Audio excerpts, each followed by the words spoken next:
So whenever there's a great crisis afoot, whether there are comforts, whether there are modes of knowing, man will always turn again to that treasure that is within himself.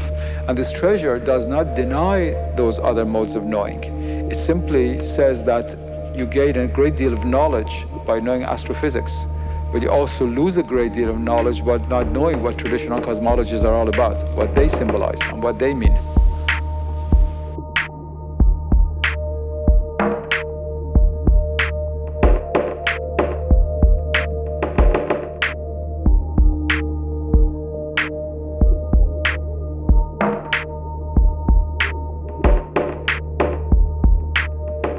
Bismillah ar-Rahman ar-Rahim, in the name of God, most merciful and compassionate. I've written a little meditation on two verses of the Quran, which are as follows. Allah, la ilaha illa huwa al-hayy al-qayyum. It is true that we are travelers on this earth, passing like members of a caravan for a few fleeting moments on this beautiful earth, between the gates of life and death. But this enchanted nature which surrounds us in our earthly journey is not simply the background for the trajectory of our life. Nature is above all a reflection of the paradise whose memories we still bear in the depth of our soul, and whose beatitude in thy proximity we seek at the end of our journey of many days and nights. That is why only those of us whose inner being belongs to the paradisal abode can see thy creation crowned in its paradisal aura, while those who have abandoned thee and so reside in that hell, which is none other than separation from thee, turn thy creation into an inferno.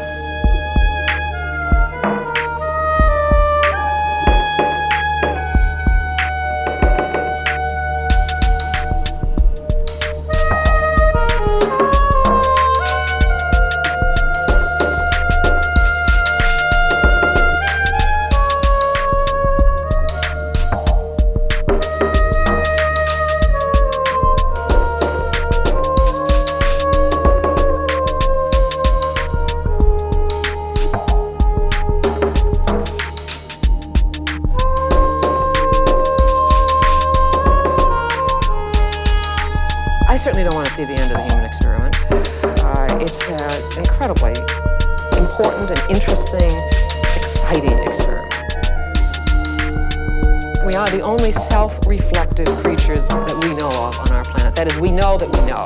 And we know, the incredible thing is we know this history of creation. We know this about ourselves. And this is fantastic.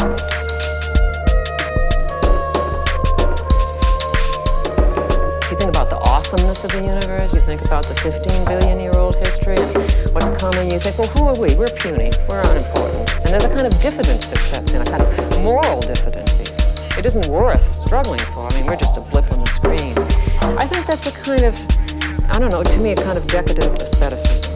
I think the sense of the glory and of creation and the wonder of this awesome cosmic event of which we are a part doesn't lead in that kind of asceticism, but leads to a sense of ethical and moral responsibility. That was an important point you made this morning, that our response to the earth, beautiful, wondrous, awesome earth, must not just be aesthetic. That's right. Needs to be ethic. Precisely. Ethical. What do you mean, an ethic of the environment? Okay, well, what I mean, in one sense, is that we are responsible in the way that no other creature can ever be held to be responsible.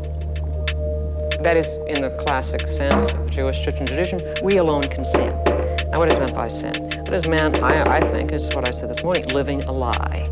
That is, living out of proportion, pretending that we are the center, refusing to take our proper place in the scheme of things. Well, we're now beginning to know what that proper place is. And if we refuse that, then we are being irresponsible. Whereas to be responsible is to realize that we are indeed a very impressive creation indeed. We are the end product of a 15 billion year old evolutionary history, highly complex, very exciting, imaginative animal. And we have a special responsibility on this planet to help this thing continue, because we are now in the position of being able to destroy it or to make it deteriorate to such an extent that life will not be worth living. That is, life in community will probably become impossible. In broad strokes, the common creation story emerging from the various sciences claims that some 15 or so billion years ago, the universe